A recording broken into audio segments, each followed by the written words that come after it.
नाही, फक्त आम्हाला विचारतात तू कोणत्या मार्गाने गेला होता सांग, मग ते सांगतात अशा अशा मार्गाने गेला. आणखी कोणता एखादा मार्ग वापरता येईल का, असा असा वापरून पाय आणि चालताय. मग ते विचार करतात, ते दुसरा मार्ग वापरतात, त्यांना उत्तर मिळते. नाही मिळालं तिथे मग सर मदत करतात किंवा मग ऑनलाईन मधून सगळं करतात. सगळं आहे त्यांच्याकडे, ॲप सगळे माहिती आहेत आपल्याला, जे ॲप्स माहिती आहेत ते ॲप्स त्यांना माहिती. स्पॅनिश वगैरे शिकण्यासाठी सगळे ॲप आहेत, ते ॲप लिहून आणलेलं आहे, सगळं ते लावून देतात.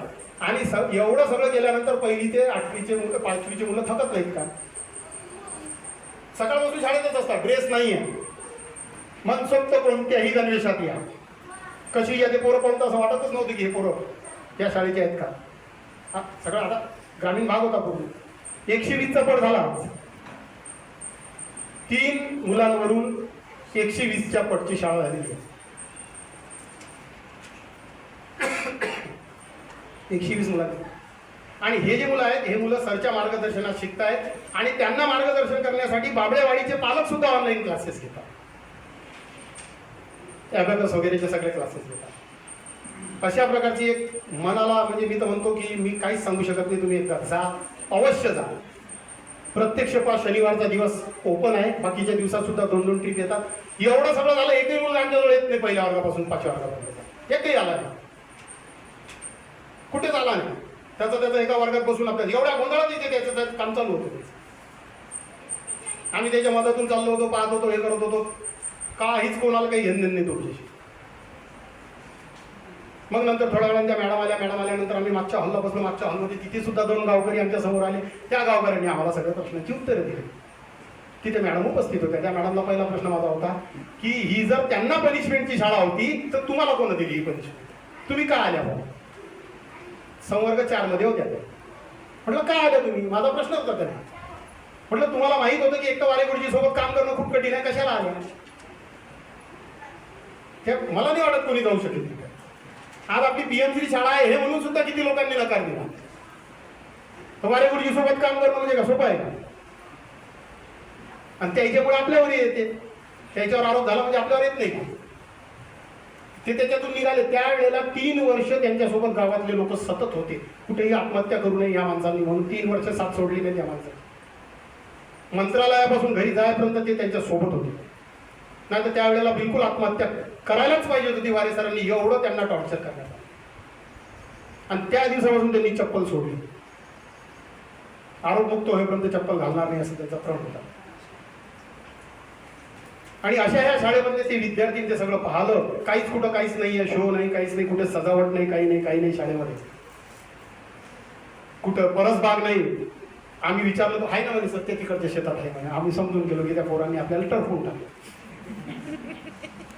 माझी मुख्यमंत्री शाळेमध्ये प्रथम क्रमांकाची आलेली शाळा आहे, त्यापुरती केली असेल तर कामापुरती त्याची होती, बाहेर केलेली होती एक पाईपलाईन करून, पण त्यात एक रोड नव्हतं सध्या. लक्ष त्यांचं या गोष्टीकडे होतं. तर अशी ही शाळा पाहण्यात आली.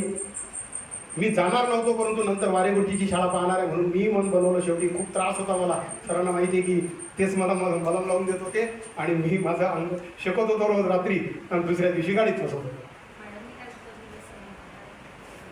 त्या सॉरी मॅडमचं उत्तर. त्या मॅडमला मी प्रश्न विचारला, मॅडमने विचार केला, मॅडम म्हणे हे माझं गाव आहे. आणि जेव्हा मला समजलं म्हणे वारेगुरुजी इथं आले म्हणे, तेव्हा 280वा माझा नंबर होता म्हणे संवर्ग 4 मध्ये, पण 279 लोकांनी हे गाव भरलं नाही म्हणे आणि 280 वर मी भरलेलं मला मिळालं. हे माझं माहेर आहे आणि मला माझ्या माहेराला वारेगुरुजी सोबत संपन्न करायचं होतं म्हणून मी आली. म्हटलं हे कारण आहे म्हणून तुम्ही आल्या, नाही तर दुसरा शिक्षक तिथे आला. आजही प्रशासनाला तिथे 3 शिक्षक द्यायचे आहेत, देत नाहीये प्रशासन. इंटरनॅशनल शाळा देत नाहीये प्रशासन. कोण लोक नाही येऊ राहिले तिथं. जत्रा होती जत्रा, आणि सगळ्यात महत्वाच्या भेटी ठरू राहिल्या तिथे पालकांच्या, व्यवस्थापन समितीच्या आणि त्याच्यासोबत 2 शिक्षक. बदलायचं, गावाची शाळा करायची आहे ना, लोकांची शाळा करायची आहे ना. काल बोलता सहजच मॅडमना, मला इंगळे मॅडमला इथे थोडंसं काही एवढ्या शाळेबद्दलचं अजून माहीत नव्हतं, 4-5 दिवस झाले त्यांना. काल गाडीत मी पहिलाच दिवस त्यांचा माझा भेटीचा दुसरा असेल. मॅडमने विचारलं किंवा समजा गावाबद्दलचाच असा विषय निघाला होता, तो आपसा विषय आहे म्हणून तो मी काही डिटेल सांगत नाही. मग मी तोच मॅडमला सांगितलं की मॅडम उलट आपल्या गावातले आता मी जरी नसलो किंवा तुम्ही जरी नसल्या तर येणाऱ्या शिक्षकांना मार्गदर्शन आपल्या गावातले करतील की कसं काय करायचं. उलट आपलं खूप भाग्य आहे की गावातले आपल्या शाळेमध्ये एवढे इन्व्हॉल्व आहे. बोलतो मॅडम हेच वाक्य तुम्हाला काही सांगता येत नाही. या उन्हाळ्यात मीही बदली करून घेऊ शकतो. मागच्या वर्षी गेली नाही, पस्ताव राहिला. गावकरी नाहीत म्हणून बोलतो. यावर्षी काही सांगता येत नाही. आमच्या जाधव मॅडमनं तर किती काही करा म्हणजे जाणार म्हणजे जाणार होता, चान्स होता पण केला नाही.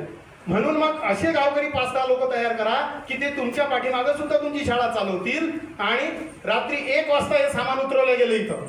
रात्री 1 वाजता आम्ही CCTV मध्ये घरी पाहतो.